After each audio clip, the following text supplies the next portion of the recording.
sayr sayohatning foydalari. Birinchidan, immunitet mustahkamlanadi.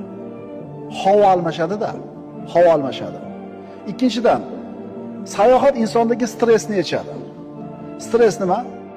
Tushkunlikka tushish, qo'rquv, vahima, xavotir, stress. 21-asrda yashayotgan odamlarning vabosi mana shu stress deyiladi.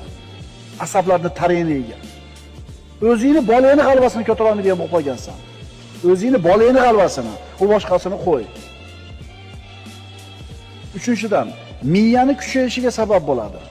To'rtinchidan, yurak qon tomir kasalliklarining xavfi pasayadi. Beshinchidan, jismonan sog'lom bo'lishiga sabab bo'ladi sayohat qilgan odam.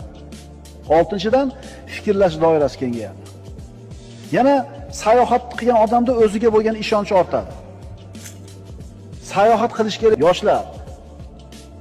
Sayohat insonni pishiradi.